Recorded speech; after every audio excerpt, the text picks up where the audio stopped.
रोगियों और रिश्तेदारों को सबसे पहले कटे हुए हिस्से की खोज करनी चाहिए। जब वो अंग मिल जाए तो उसे जीवित रखने के लिए सबसे पहले एक छोटी पॉलिथीन लें, जो कि कहीं भी आसानी से उपलब्ध रहती है। फिर कटे अंग को अच्छे से साफ पानी से धोकर उस साफ पॉलिथीन में डाल लें और उसकी गांठ बांध लें। उसके बाद इस पॉलिथीन को एक दूसरे बर्फ से भरे बड़े पॉलिथीन में अंदर इस तरह बांधकर लटका लें कि कटे हुए अंग का सीधा संपर्क बर्फ से ना हो, यानी कि पॉलिथीन में भी बर्फ और अंग एक दूसरे को ना छुएं, बस अंग को हल्की ठंडक मिलती रहे। इसके बाद जल्द से जल्द मरीज को कटे हुए अंगों के पॉलिथीन के साथ बड़े अस्पताल। ठीक है, ये हमारे जयपुर के पेशेंट हैं जिनकी इमरजेंसी में उंगली कट गई थी। फिर क्योंकि जब इमरजेंसी होती है सारे लोग हमारे पास नहीं आ पाते हैं, फिर इन्होंने हमें ढूंढा और इनसे पूछते हैं इनका हमने इलाज कैसे किया, इनको ऑपरेशन से पहले जो क्वेश्चन थे उनके हमने क्या जवाब दिए। ऑपरेशन में इनको एक्सरसाइज, वो दर्द हुआ नहीं हुआ, कितने टाइम की दवाइयाँ दी, छुट्टी करी और उसमें इनको घर पे क्या दिक्कतें आई नहीं आई, और फिर आज जब इनको 1 महीना हो गया है तो इनको जो ऑपरेशन से जो इनकी एक्सपेक्टेशन थी वो पूरी हुई या नहीं हुई, और आगे क्या चाहते हैं हमसे, और इनका ओवरऑल एक्सपीरियंस हमसे ट्रीटमेंट कराने का क्या है। सर आप अपना थोड़ा सा इंट्रोडक्शन दे दो, या तो मैं पकड़ लेता हूँ और फिर आप। मेरा नाम बालकिशन है। मेरा ये कटिंग मशीन से उंगली का कुछ पार्ट कट गया था। उस समय मैंने इमरजेंसी में पास में डॉक्टर से जाके दिखाया। उन्होंने बोला भाई मुश्किल है, लेकिन मैंने कहा साहब स्टिच तो करो। उन्होंने स्टिच कर दिया। स्टिच करके बाद एक दिन गैप दे के जब पट्टी खुलवाई तो ब्लैकिशपन आ गया था। तो वो आ गया, फिर हमने देखा ढूंढ के नेट वगैरह पे देख के डॉक्टर अमित जी के लिए देखा, और इनके पास हम थर्सडे के दिन आए, 5 तारीख को सुबह आए। इन्होंने आते ही बोला जो आपने करवाया बेटर है इलाज। फिर हमने कहा भाई अब क्या हो सकता है, बोले अब या तो ये है कि ये हट जाएगा, छोटा हो जाएगा उंगली, या अपन इस पे माइक्रो सर्जरी कर सकते हैं। लेकिन मेरा खुद का सक्सेस रेशो 100% है। तो हम उनके बोलने के कॉन्फिडेंस से या जैसे भी देखो, हमने कहा भाई अब कुछ उपाय भी नहीं है। जैसा कि डॉक्टर साहब ने भी बोला भाई अब आपके पास या तो नहीं है या है, तो कुछ करने से ही कुछ होगा। तो हमने कहा ठीक है। उन्होंने एडमिट किया, ऑपरेशन कर दिया। बढ़िया, मेरी बात करते करते ऑपरेशन हुआ है, मैंने सब देखते हुए करवाया है। तो डॉक्टर साहब ने भाई पहले से ही बोल देते तो डर जाता है आदमी। तो उन्होंने बोला ठीक है होगा, ध्यान नहीं दो। तो मैंने समझ गया भाई ठीक है, बताना जरूरी होता है डॉक्टर को कि भाई दर्द हो रहा है। कल को ये कहे तो मैंने तो कहा था दर्द हो रहा ही नहीं है, और आपने मेरे को बताया नहीं। तो मैंने कहा ठीक है, समझ गया, मैं इनके इशारे से समझ गया भाई ठीक है। दवाई उस समय इंजेक्शन लगा था, हॉस्पिटल में 1 दिन एडमिट रहा था।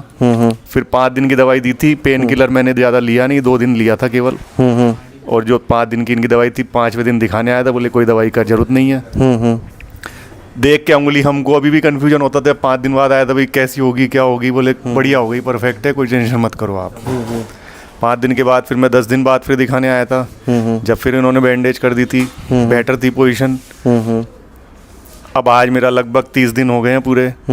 आज वॉशिंग वगैरह कर दी है, उंगली काफ़ी हद तक ठीक है। दूसरा एक इन्होंने सबसे मेरे को कहा था कि आप जितना काम करोगे उतना ज़्यादा जल्दी सही होगे।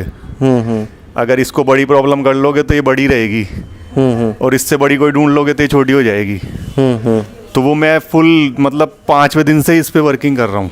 Perfect, awesome, great. 5वें दिन से वर्किंग कर रहा हूँ, फुल काम में ले रहा हूँ। जैसे मैं मेरे करता था वैसे ही कर रहा हूँ। मतलब ये उंगली नहीं करते थे, लेकिन मैंने बाकायदा पूरा काम सब किया है। ग्रेट। ये बल्कि ज़्यादा पावर क्योंकि अर्जेंट था मेरे को कुछ, तो मैं तो मतलब बस जब तक प्लास्टर नहीं खोला जब तक तो मैं फंसा हुआ था। जिस दिन प्लास्टर खोला, इन्होंने कहा गाड़ी चला सकते हो, उसी दिन मैंने 50-100 किलोमीटर गाड़ी चलाई होगी। माय गॉड, क्या बात है। अच्छा। और दिन भर खड़ा रहा हूँ, दिन भर काम किया उस दिन। हाँ। और लगातार 3-4 दिन सकरात के पहले कुछ करना था, तो जरूरी था। ये कहानी घर वालों ने अरे थोड़ा तो रेस्ट कर लो, माइक्रो सर्जरी कराइए कहते रहे। लेकिन अब मैंने आपका कॉन्फिडेंस देख लिया था, और खुद का कॉन्फिडेंस भी काफ़ी ठीक है। और काम करते हुआ हूँ इसलिए करता रहा। इसको लेके बैठ जाता तो शायद प्रॉब्लम हो जाती। सही। तो अदरवाइज आप हैप्पी हो? Yes sir, sure. कितने %? बाकी हैप्पी अब हम डॉक्टर साहब के चेहरा देख के हैप्पी हैं कि वो कहते हैं बहुत बढ़िया हुआ है। तो फिर हम तो वही भगवान है हमारे। तो वो कह रहे हैं बढ़िया हुआ है, तो फिर बढ़िया ही हुआ है। हम तो जानते भी नहीं है ना इसमें। नहीं, वो कह रहे हैं एकदम 100% सही हो गया और बढ़िया हो जाएगा, तो बिल्कुल नहीं। आपको मेरे से मिलने के बाद कभी भी ऐसी फीलिंग आई कि किसी और डॉक्टर को दिखाना चाहिए क्या हमें? नहीं, करवाने से कहीं पे सोने में भी कहीं पे भी। उस दिन भी हमने तो सर फटाफट ही डिसीजन लिया था। बोला इन्होंने कि भाई ये इतनी फीस है, एक बार तो लगा कि। तो अब इनका आंसर, कुछ क्वेश्चंस इनके हैं। एक तो कि डॉक्टर साहब ने ऑपरेशन से पहले 0% गारंटी क्यों दी? हमें कुछ थोड़ा बहुत पेशेंट को सहानुभूति देनी चाहिए ऑपरेशन से पहले, जिससे वो हमसे ऑपरेशन कराने में 100% रेडी हो जाए।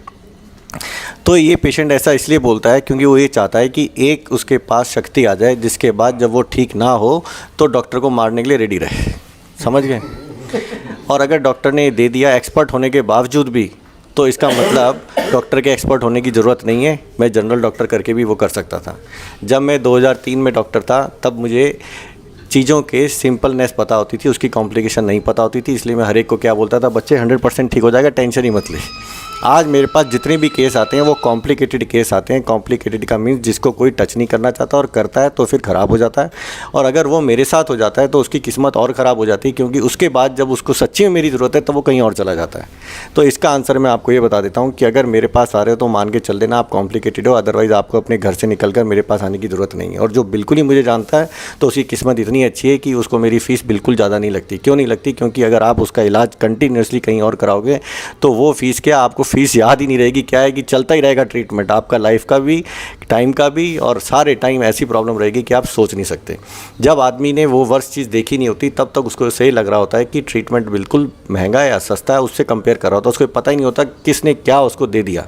ये बिल्कुल वैसी है, जब भी आप कोई भी चीज़ खरीदने जाओगे तब आपको जब वो बताएगा ये सर सस्ती वाली, ये मीडियम वाली, ये महंगी वाली है, तो डॉक्टर अगर ऐसे बताने लग जाए कि मैं ये वाला हूँ, मैं ये वाला हूँ, तो वो कभी ट्रीटमेंट ही नहीं करा पाएगा। वो किससे कराएगा? एक जनरल डॉक्टर से, क्योंकि उसको कुछ कॉम्प्लिकेशन का नहीं पता और कॉम्प्लिकेशन ट्रीटमेंट करना नहीं आता। और अगर उसके बाद हो भी गई तो कहेगा सर अब हमें नहीं पता, अब आप ऐसे ही रहेगा। ऐसे मेरे पास दर्जनों क्या इतने पेशेंट आते हैं, तो उन सब के लिए आपको बिल्कुल ये टेंशन लेने की ज़रूरत नहीं है। अगर हमने कहा है कि ऑपरेशन करना है तो 100% करना है। और ऑपरेशन से पहले जब कोई ये बोलता है कि थोड़ा सा अच्छा सा बोल दो, तो हम अच्छा सा उसको 100% बोलते हैं। क्योंकि इसलिए 100% नहीं बोलते, मतलब अच्छा इसलिए बोलते हैं क्योंकि हमें पता है कि हम उसको कर सकते हैं, लेकिन हम उसको ये कभी नहीं बोलते कि तुम हमसे 100% करा। हम ये चाहते हैं कि वो इतने ओपिनियन ले डाले कि वो ओपिनियन में अपना जो विवेक लगा के जिसको सच है उसको अपना बेस्ट डॉक्टर करके मान ले। कुछ लोग हमसे पूछते हैं सर बताओ हमारे ऑपरेशन में क्या गलत हुआ, तो मैं उनको कभी भी ये नहीं बताता क्या गलत हुआ, क्योंकि गलत तो हर चीज़ में होता है। चाहे आप खुद की भी राइटिंग करोगे तो उसमें भी गलत है, क्योंकि बेस्ट आप कभी नहीं बन सकते। तो आप सब लोगों को डॉक्टर से क्या पूछना होता है, सर आपने ऐसे केस किए या नहीं किए, सर आप कॉन्फिडेंट हो या नहीं हो, आप इसको मैनेज कर लो कि नहीं करोगे, और अगर कुछ भी होगा तो जो भी इसका बेस्ट ट्रीटमेंट है वो आप हमें गाइड कर दोगे नहीं कर दोगे। अगर आप कोई ऐसा डॉक्टर मिल जाए तो उससे 100% ऑपरेशन करा लेना चाहिए।